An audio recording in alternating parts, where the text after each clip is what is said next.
Hey gang, welcome to the Call That Girl Show. I'm Lisa Hendrickson, your hostess, and this is show number 80. And if you want to check out my past shows and notes, you can go to callthatgirl.biz/office365, which I will change eventually here. I'm still trying to transition from the old show to the new show, and as you can tell, this is like my second video show now. If you're new to the show, in the past I've done 79 or 78 shows on a podcast. Some I did on YouTube when I had a guest, and I was just kind of practicing, and I, took a break with that, and now I've decided that I need to still do video for a lot of reasons because I want to screen share and show you guys things, which is what I love about this product I'm using. It's called Zoom, and I can do screen sharing and teaching and all that stuff, so we'll be doing a lot more of that in the new shows coming up. But if you're new to the show, generally I like talking tech, Outlook, Office 365, but I kind of changed it to the Call That Girl Show so I can talk about other things such as business, marketing, operations, social media, something cool that happened this week that isn't tech related, but tech related sort of. And I just wanted to kind of leave it a little more open so I can discuss other things. And this week is going to be one of those shows we're going to talk about. I don't even know how to name the show. I was going to name it like when you get the blues or when you get the blahs or when business sucks. But really what I had was I came back from the tech show in Chicago, right? And I was busy and I had 40 jobs. And then the next week I was like, well, I didn't have 40 jobs, but I had 30 jobs. And then I had, if you remember from the last show, the client that was pushing me too hard on the 1-hour jobs, which kind of was telling me, okay, I need to definitely have a 2-hour minimum now. And because it was busy, it rolled into that. But then I think it was last week. Maybe it was the week before. I'm sorry. But I almost had it was 30 jobs. And then last week I had 15 jobs, which 15 jobs to me is very, very boring. Okay. I'm so bored during the day that I'm praying my prepaid clients have tickets that they need done so I can stay busy. So what I'm going to talk about on the show this week is things I did to kill time, which is always good for me because I'm an entrepreneur and I love learning. And so when I have downtime, I don't panic and get ticked off and stress out. I'm just bored. So I'm like, well, let's go figure out new stuff to do. And I'm going to talk about all that stuff on the show this week. But I do have 2 little tech jobs we're going to talk about because these are kind of biggies. So the first one is having to do with Outlook, okay? So when you are in Outlook and you're helping a client and you see the words "this computer only," you might see it at the top of their Outlook or on the folders on the side or possibly in their calendar.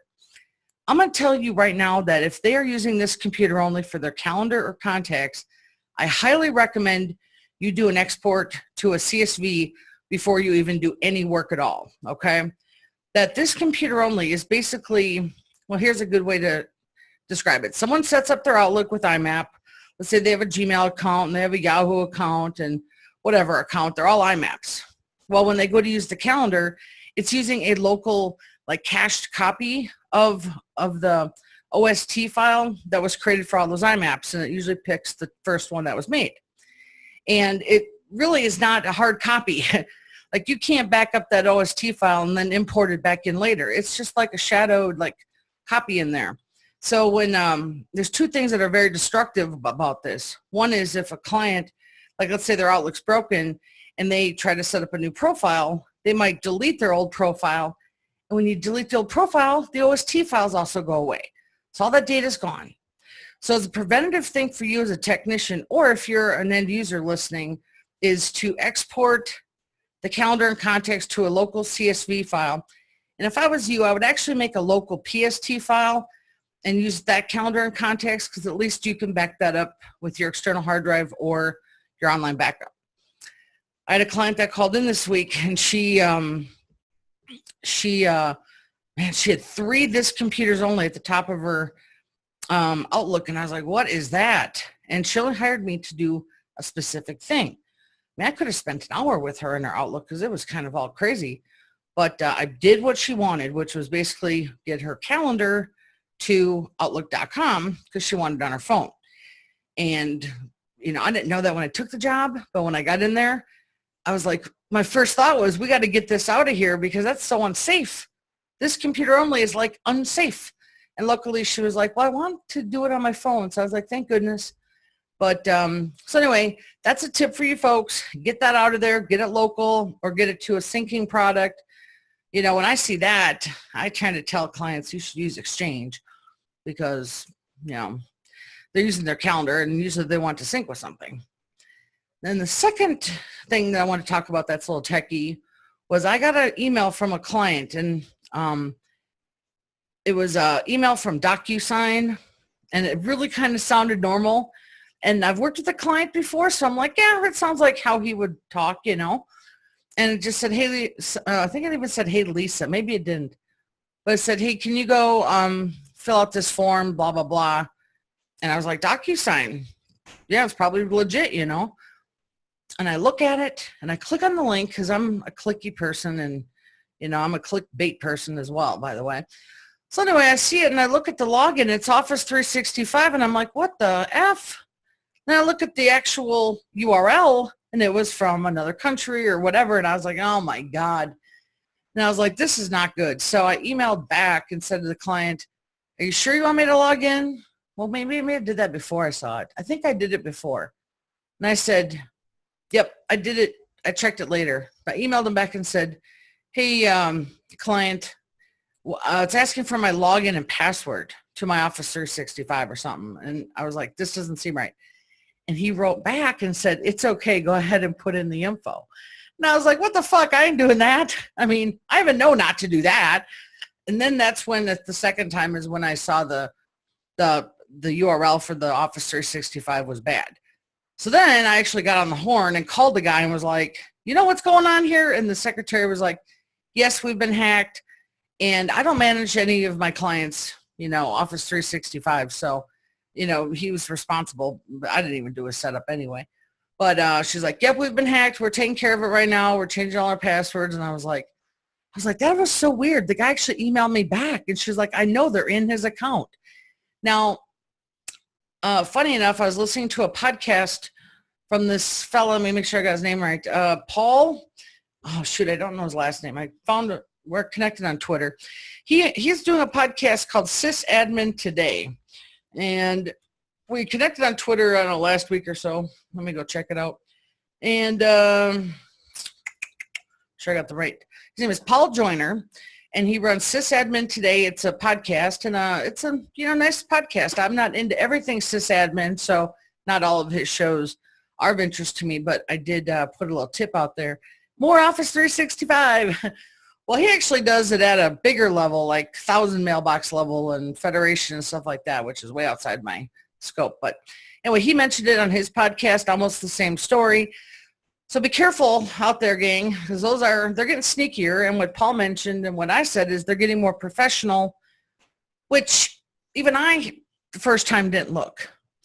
Now I definitely am going to look every time. But in fact, I'll be more aware of it. But, you know, usually I get those from PayPal or whatever and, you know, to delete it. But the person got into that guy's email account, which is really rare with Exchange, you know, so they were pretty good with that. So be aware of that. Now, I'll put a link also in the show notes for Paul's podcast if you want to check it out. And he gave me a little bump on his show, and this happened to roll into my story as well, so it worked out great. Okay, so now let's get on with some of these things I've been doing. So as an entrepreneur, I didn't really know I was one when I first started the business, by the way. It's something I found out later in my years. But the one thing I always liked about owning my own business was that I could actually do whatever I wanted. And the first thing I think I learned when I started my business was I didn't have any clients. None. For like 2 months. And so during that time, every day I had to do something. And I was kind of looking for work because I wasn't 100% sure if my business was going to take off or not. But I had to learn from nothing. I didn't even know that I could buy any books on how to start a business or anything like that. So basically, I just started, doing a lot of marketing, which I didn't know what marketing was either. I didn't know what networking events were to go to meet people. I spent 2 months just figuring all this out, you know. But during that time, I found social media. In 2006, I signed up for LinkedIn. And then it was actually my 10-year anniversary today, I think. I got the anniversary of 10 years on Facebook. And Twitter, I got it right around the same time. So this is in 2007.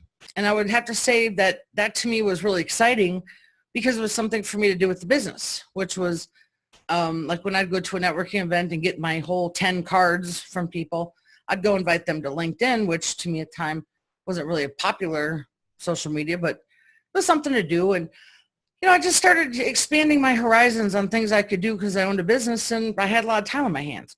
So I found that I like doing side work, projects.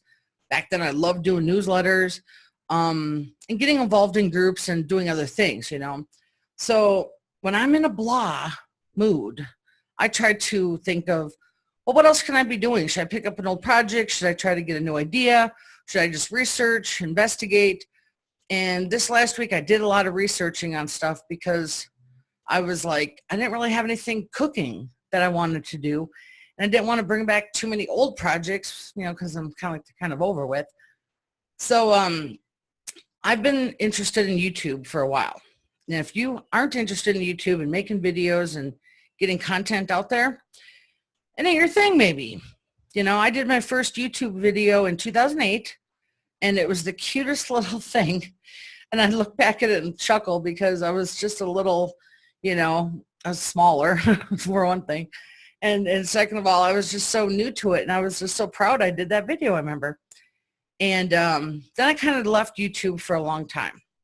I was busy with my business doing other things. But then I think it was, 2014 when I left Minnesota. I didn't have so much to do. So I started working on videos. And luckily for me, I happened to have some friends in some hangouts that did a lot of videos. So they kind of encouraged me to start doing the videos again. And I was like, I could do the how-to videos. I'd done a few in the past few years, but nothing too exciting. And so I started doing how-to videos, and I learned from those guys just by listening. So in the past, 3 years now, my YouTube is actually doing pretty well. And I'm going to tell you what I'm at right now. Hold on. In fact, I'm going to screen share with you guys. So if you're listening to the podcast and you want to check it out, we're probably at the 10, 15 minute mark here. But I'm going to screen share with you guys and show you here. So here's my YouTube channel. And up here you can see my views. And 171,000, which is not bad, but it's not that great. I mean, there's people that have the millions. And 794 subscribers. Now, when I started doing these videos, we can go down here and look at my video list. You can see, I think if we go to over here, most popular, that this one's actually my most popular one, but it actually doesn't even exist anymore, this pretty much. So I've updated with notes and stuff. This one here also is a top one. And this one here, surprisingly, is one of my top ones, which is awesome because, I'm going to show you there. This video here happened to, hold on. When you go to YouTube, I'm going to show you another screen here. Over here, we type in, I'm not logged in if you can notice, Microsoft Exchange. This video, I don't know what happened, but I'm number one. So, and I'm not logged in, so this is a true search. And one of my buddies in a Facebook group, we were going through my analytics, was like, holy smoke, look at that. I'm like, oh my God, look at that. So that kind of got me a little more excited. But you can see here that some of my videos, I've used the right keywords. I'm starting to get some traction, Not all of them are winners, but each one is a little outlook tip in how to do stuff. And I've been getting really excited about going to the next level, right? Like, how do I do it? So this company here, let's see if I can do it. Social Blade. So I hired this company, Social Blade, right here. And I found it on a Facebook group. And immediately I was like, oh, I want to do a consultation. So I went over here. I set up a consultation. And he went through all of my things I'm not doing, which I'll show you over here in my creator studio. He just kind of gave me some tips. We went through some analytics, which you know, I don't mind showing you guys. There's nothing really too private in here. You know, we went through some of the things down here that I wasn't doing, my traffic sources, which I really enjoy watching my traffic sources, because down here is where I can see what YouTube searches people are doing. And right here's that exchange one, and that's how we found out, see? And that right there, and then here I did that show with Carl Palachuk, and that one's not as much, but it's still, you know, people are still searching it and finding Carl. And then here's the big one. That's number 3. So I know that this video is, you know, it's a hot topic. And then here's another one, and just other some keywords. But basically, the consultant I hired, which I didn't think was a bad fee. It was $200. I'm gonna stop sharing for a minute. It was $198 for an hour, and the guy actually went over the hour with me because we were kind of having fun too, like talking about social media, YouTube, stuff like that. But I got a really fair deal. I didn't ask him any questions. Like I said, you just tell me what you think. And normally I would have come totally prepared with a ton of questions, but I didn't this time, because I was like, I want to get $198 of advice. And that to me was really important. But so anyway, outside of that, I've been like, okay, he gave me all this stuff to do. And I'm like, I've got 105 videos. Do I really want to update all of those? It's pretty daunting to think about that. And I really wasn't excited about updating 105 videos. But so I tabled all of that. I did some things he said. And then I decided to do some more investigation on YouTube. And I have been following this fella. I'm going to share the screen again. Gary Vaynerchuk, which the guy is like, you know, I don't think the guy ever sleeps. He doesn't stop thinking. He's always on fire. And I like this kind of guy, but I don't want to be that guy anymore. I was that guy 4 years ago, and it gave me high blood pressure, and I gained a lot of weight because I wasn't taking care of myself. Well, you know, he's obviously fit and does take care of himself, but, you know, he gives out tons of great videos and lots of things to make you wonder, you know. Here's his video list. So I've been paying attention, and what I do is whenever I get a good nugget from him, I write it down on, I think I call it Gary V's tips or something I keep for myself, which is just like the short version, okay? Now, I like that with him. And then I also follow Louis Rossman down here. And the reason why I like Louis, and you're going to laugh, it's not because I like hardware or motherboarding or, you know, all the work he does. It's I like watching him and learning how he is with the camera and how he talks to people and interacts. And he's also doing work all the time. But some videos like this one, he's just sitting there chatting, you know. So some videos he does, you know, he'll sit and talk, and sometimes he's working. And I can't obviously show you guys, you know, what I'm doing because I'm working with clients. I'm working with clients, and I can't show the data. So here's another one that I watch is Eli, the computer guy.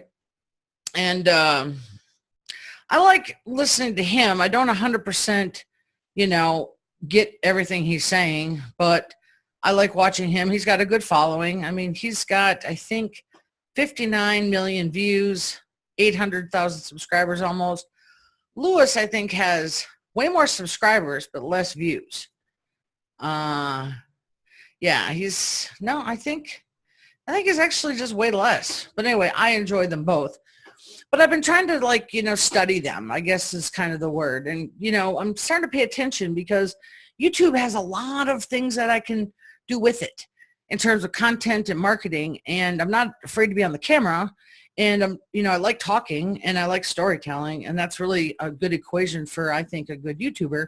If you can sit and talk to an audience, which is, you know, and not be entertaining, but teaching and learning and always have something to say.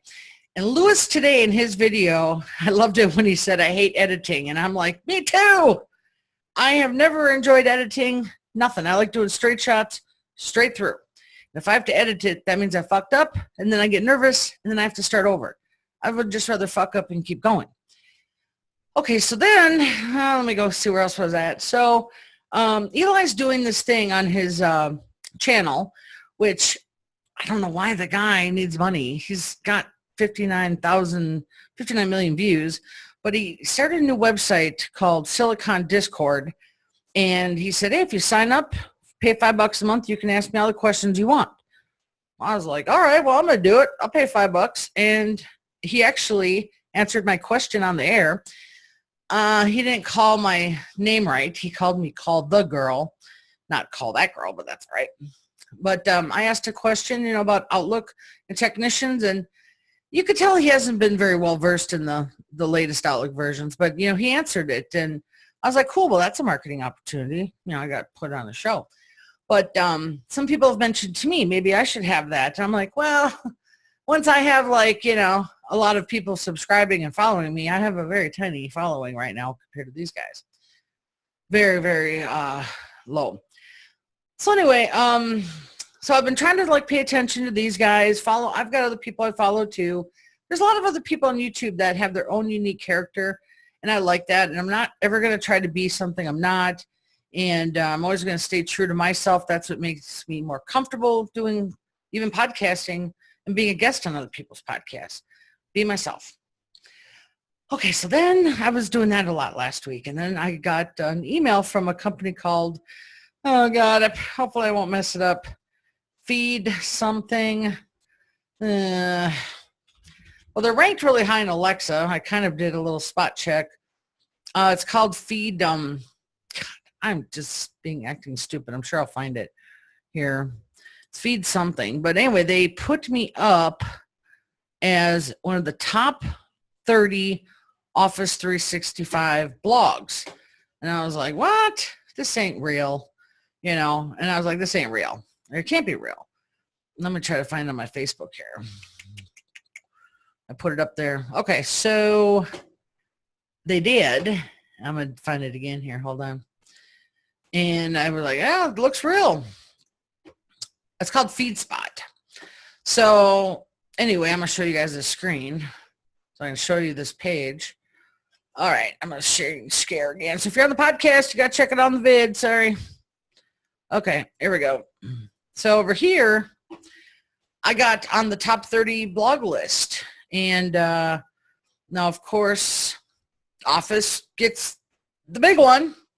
But they put out 5 posts a week, so I obviously noticed I need to up my my postings. Reddit number 2, Practical 365. Now, I know this guy.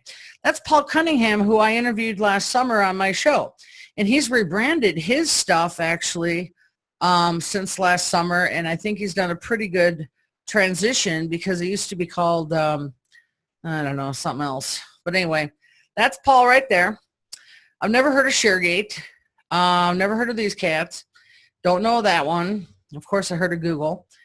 I've never heard of that one or them or that guy. I think I've heard of that guy, though. And never that guy or that one or that one or that one. But I've heard of that one. Number me, 16. And I think I've heard of a few other folks. Jasper I've seen on Twitter.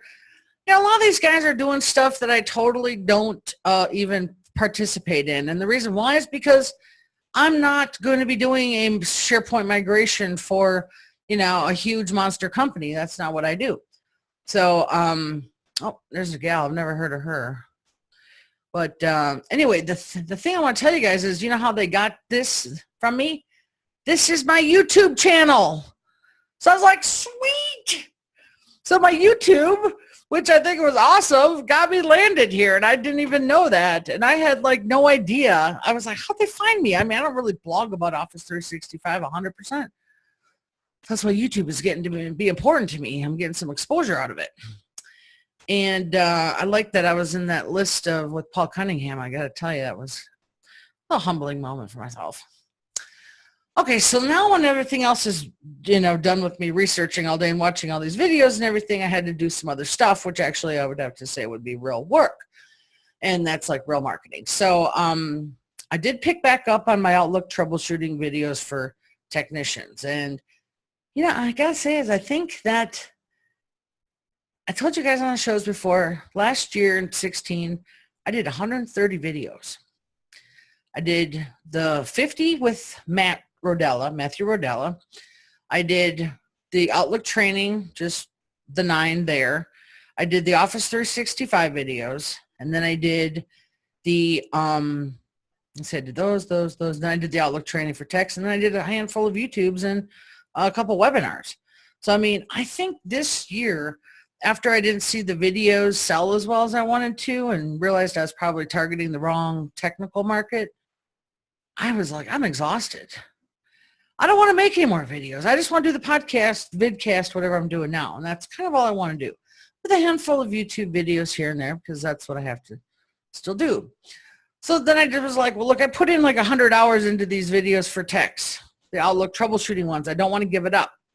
So I decided to hire a local person here who's going to help me, and we're going to sell them to a specific group of people, which I'm going to tell you who they are.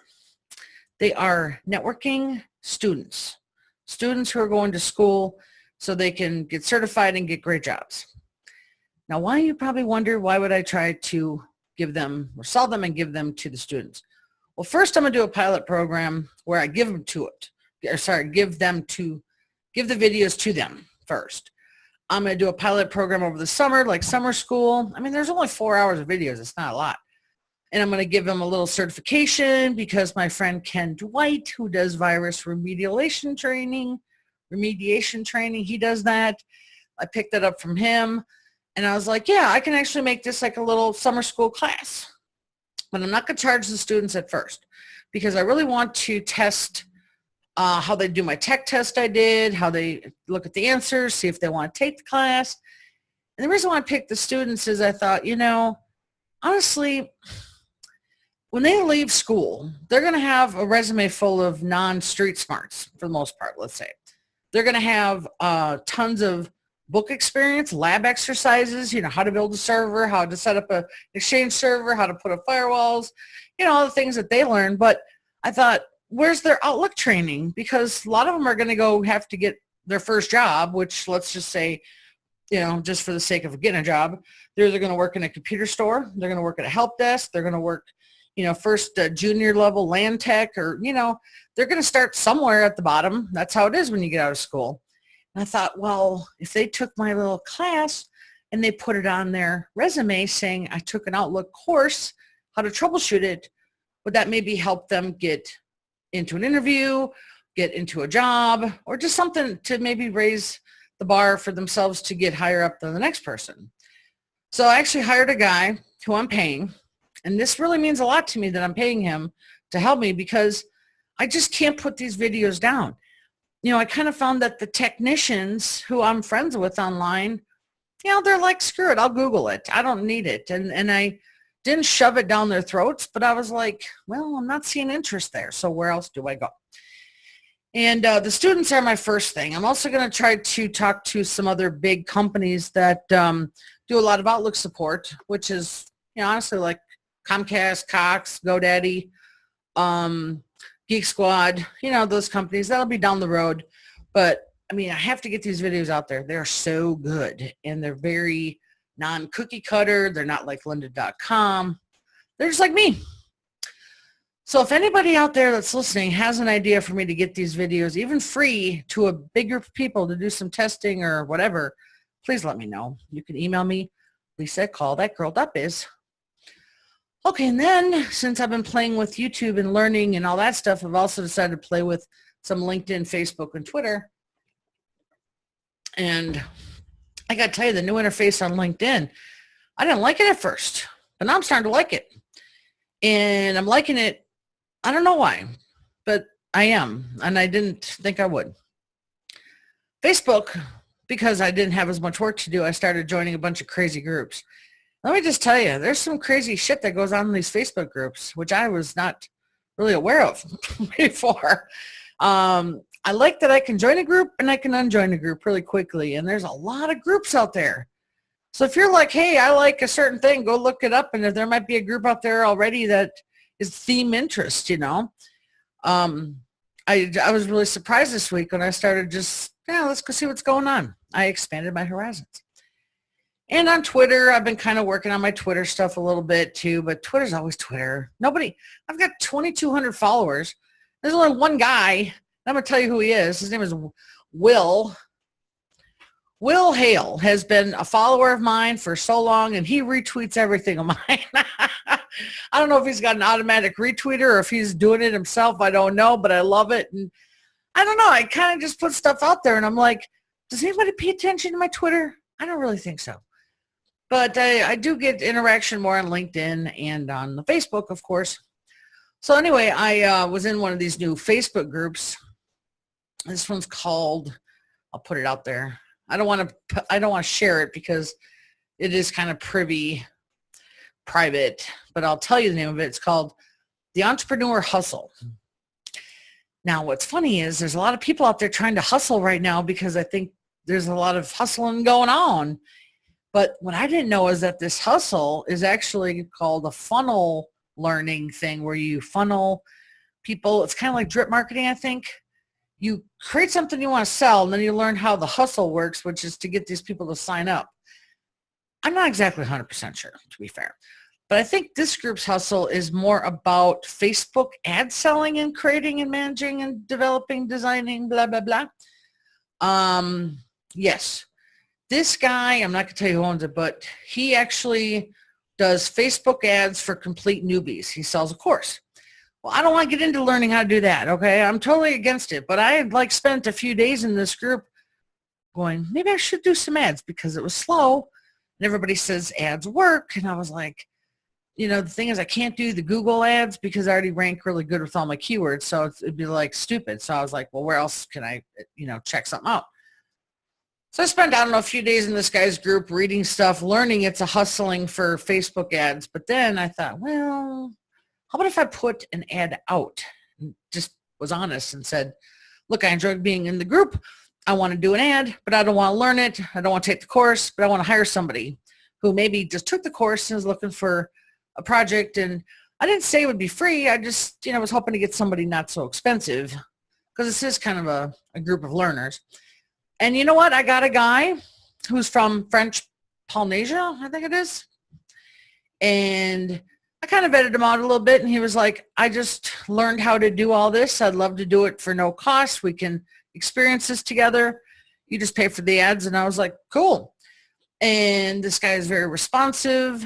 And we've been working on the ads. It took us about a week to fine tune what we wanted to get out, the industry I wanted to talk to, what I wanted to offer.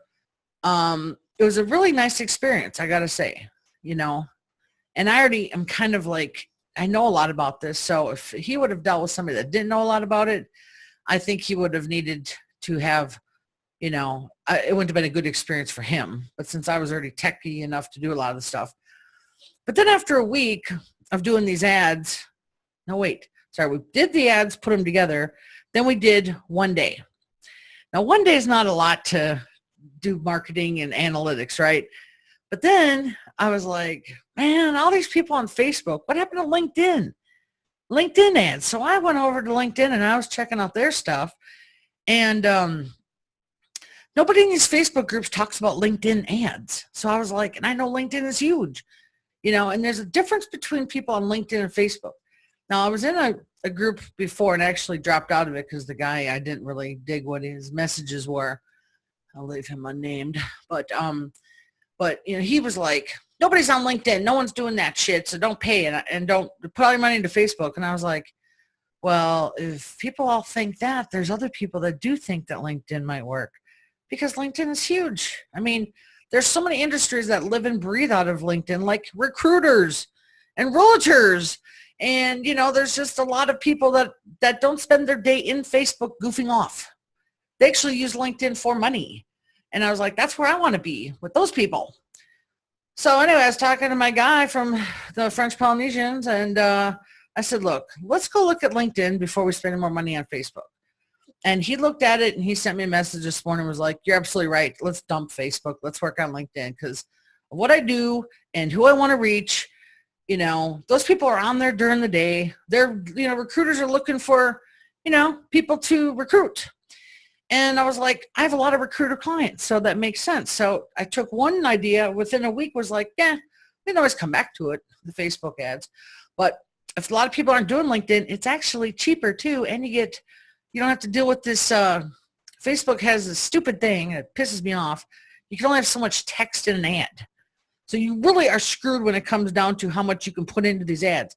Now, if you're on Facebook and watch this, you will notice that the ads don't have any text. They're all pictures of shit and memes and everything else. And that really sucks for a person trying to get out a little bit of message. They do give you like 2 little content holes, but really it ticks me off. So anyway, we are now going to forge ahead with the LinkedIn ad, and I will have that in my next show because I want to see what those results are. I like their ads are half the price too. And I'm like, that's awesome because I can get more out. Okay, so I worked with that guy, and then now luckily for me, I work with a pretty big company that does a lot of Outlook work, and they let me put out an ad for my consulting out there. It's just starting, so I don't, know any results on that yet. In fact, it should be up by my next show, I guess. And then I have a little update from my event I went to in Chicago, the American Bar Association Tech Show. So for me, I had to put in some money into this event. It wasn't comped 100% for me because I wasn't a keynote or anything special. But I did get, some money from their flight and the hotel or whatever they did. But anyway, when I was out there, I've never done an event with lawyers and people involved in the law industry and software companies and all that. And I really didn't have enough time to get out and network like I wanted to. But I did have a sponsored dinner from IMAP River. And IMAP River, they do these sponsored dinners, which the people don't know it's sponsored till you get there. And this gal from a company called Rocket Matter ended up splitting a cab with me there. And unfortunately, I didn't get a lot of time to talk to her at the thing because at the dinner, it was a long table, and I had these 2 fellas that were just really into picking my brain. And so I didn't get a chance to speak to every person in depth, that came to the dinner. But anyway, afterwards, I went and saw her the next day.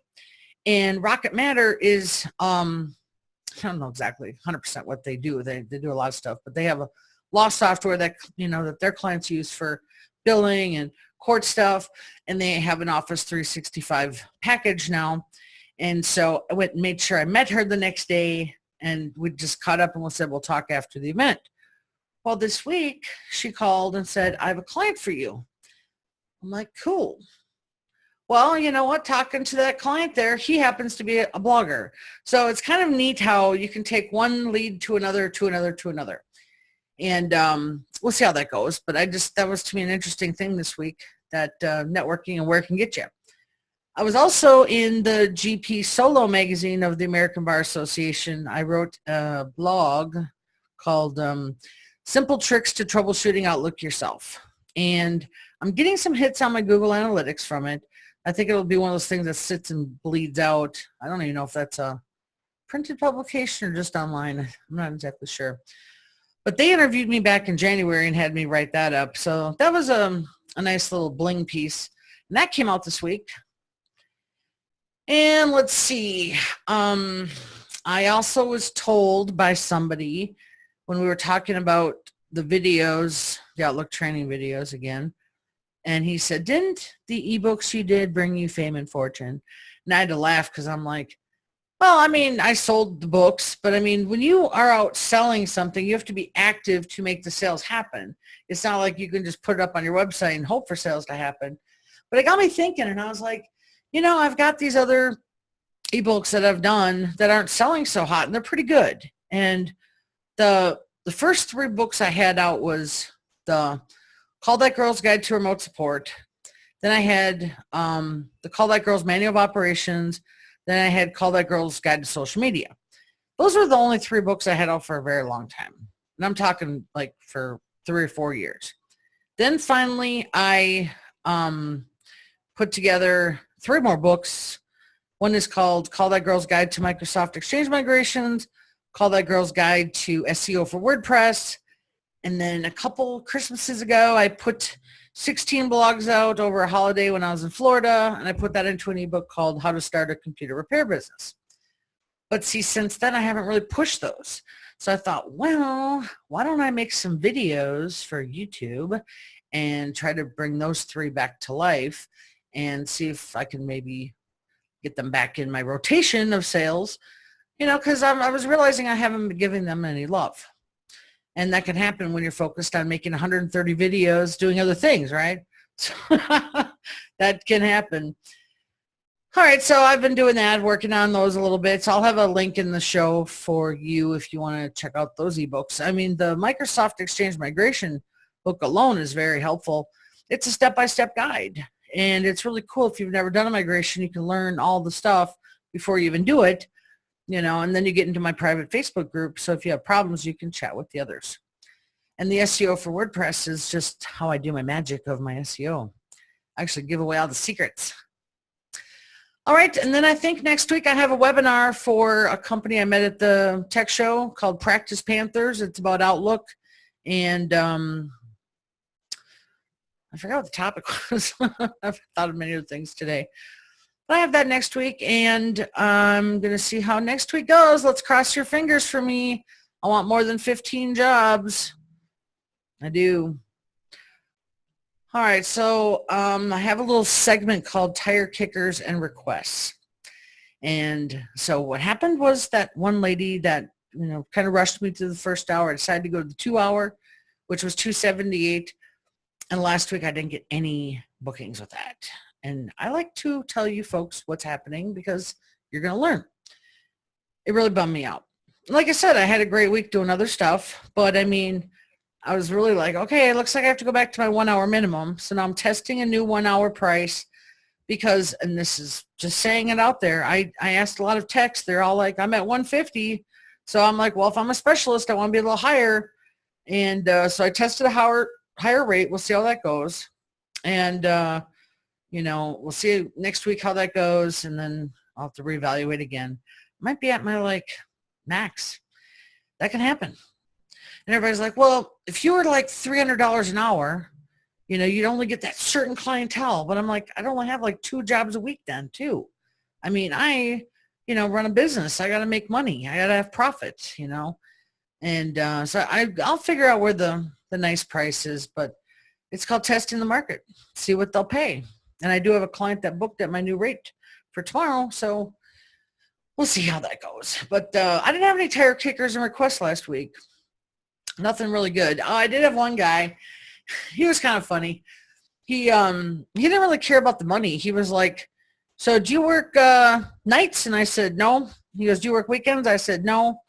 He goes, well, this is for a corporate company. And, we kind of need the computers during the day. I go, yeah, no, sorry. And he was like, well, we got to work. I go, well, so do I. I mean, I need to work 9, 10 billable hours a day too. But I mean, if you want me to work at night and weekend, I don't have an emergency or night and weekend rate because I'm kind of tired at the end of the day, right? And I don't want to work till 9 o'clock at night unless I'm working on a migration, which I already know that's going to be there. And I was going to be helping them with the search issue with indexing. And that I've already talked to you guys. I want to say complained, but I've actually done a lot of those jobs and they are, 5 minutes here, 10 minutes there. They take forever. And, then he said, well, my last question is, we're a corporation. Do we send us an invoice? I go, no, I only take credit cards. I'm like, that guy was not happy, I don't think.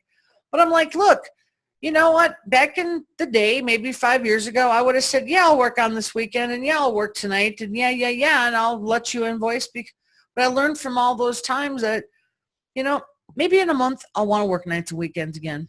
I don't know. In about a month, it's going to be 115 degrees here in Vegas for the summer. So it might be better for me to work early mornings, or late at night. And I don't know. I don't know. But right now, this week, no, I didn't. Okay, and then Microsoft updates, which I don't have that much because I didn't do that much work this week. But I did get a chance to play around with the new Office 365 Teams. And by accident, I had a client who I was fixing an Outlook issue, and I think we were doing an update in his Outlook or his Office 365, and he's like, well, hey, while that's updating, can we go play with some of the 365 toys?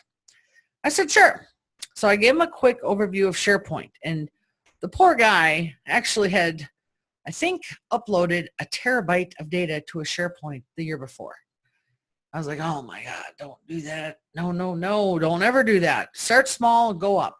Only put your working documents in there. Don't put the world up there. anyway, we went through, I showed him how I would do a directory setup. We talked about the OneDrive, and then we looked at all the other stuff. You know, Microsoft has all these toys in their apps panel now. That's what I call it. The CRM system, which is very complicated and expensive, and no one knows how to run it as an end user. It's really for companies that run it. Delve, Sway, you know, I'm still trying to figure all those out. I don't get any requests for it, but the teams I am, bookings and planner. So those are the three I'm going to play with, right? And he was like, let's try the teams just to see what it does. Well, actually, it was very easy. It was like a download, like Skype. We downloaded it, and we actually set it up on his Mac, too, which I was surprised. We set it up on the Mac. He logged in. He gave it a team name. His coworker that was working signed up on his, and they both were like instantly, oh, my God, we love this. And they're techie enough that they started playing with the tools, and they were like, this is going to be so kick-ass for our team meetings. They've got 3 offices. I was like, there, you can do screen sharing. You can do, I think it's kind of like, I don't want to say it this way, but like OneNote, like Slack. You can put graphics in there, pictures, links. You can screen share. You can turn on the camera. And I think, now I've been in a few Slack chats, and I don't have a problem with Discord or chat, or I think it's called Discord is one of them, and Slack, and there's another one. But you know, I mean, those are for the people running tech communities. I got to work on the team thing, and I don't have a team, so I've never got to try this before. But they were loving it. So I was like, cool. Now I need to do a demo, so I can actually make a video to show my clients how cool it is, so they take advantage of it. Because everybody buys it, but they don't use it. And Skype for Business is not always the answer, because a lot of people that was supposed to, I think that replaced Link, and Link was kind of still not 100%. So I think the Teams is what people are going to want to do, okay? So let's hope for that. And I think that the Planner, which is like Trello, it's a project management tool, but it's supposed to be all happy. That should work well. Bookings, I'm still shy with that one. Don't want to do that one yet. But those are like the 3 that are talked about the most. Alrighty, so I think that might be it. Let me see if I have any warnings. I call this little segment Wins, Losers, Warnings, and Wins. And I have a little list that you might want to have. It's called Ways I Won't Get Fucked Over Again. And I keep it in a document, in my documents file. Every time I get fucked over, which is either by myself fucking myself over, or it's a client who maybe didn't intentionally mean to fuck me over, but they just did. And sometimes it's not always like intentional. It's just, it happened. Like that lady a few months ago that I helped, and I didn't have a client agreement form, and I didn't get her credit card. And then, you know, I talked about that in the last show. It just didn't go well. So I just have a very short list of things, right? And I love that I do that. So that's what I'm going to recommend you do. It's kind of like a diary of things that, when things happen that go bad, it's your own little learning lessons for yourself, and try to read it a couple times a week. So it keeps you on your game, all right? And I think the reason why I talked about this is because I had a client that every time he called, he only had like a 15, 20-minute issue, and he was a good client. But this last call we did, it went over an hour of what he had left from even a credit. And when the call started, what did I do? Because he was a good client, because I trusted him. I said, let me just figure out this, the credit you had from the last one, and I'll get it at the end, like a dummy. And he's a really sweet guy. So of course, I waited for a day for him to have any Outlook issues. He's like, everything's cool. I said, okay, well, I figured out your credit, so you have an hour left, and I'm going to send you a bill. He goes, well, I have credit with you. I go, but there's another hour. And he goes, so does this involve the credit?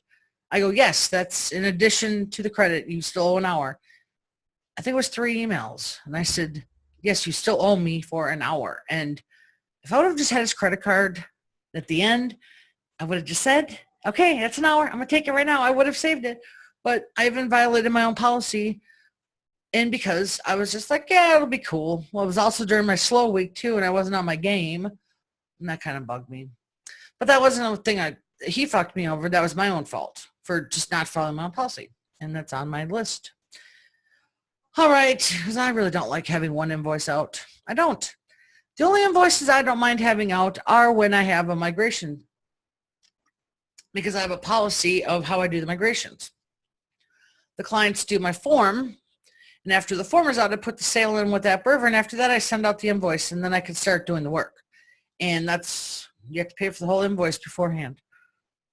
And if you don't believe I do it, I do it. Every migration, I've done that for years now. And you can get paid for work. I do every job. I finish up. And that's how it goes. So I don't have to worry about it.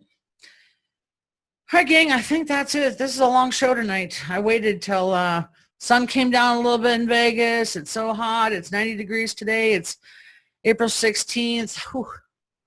It's going to be a warm one this year.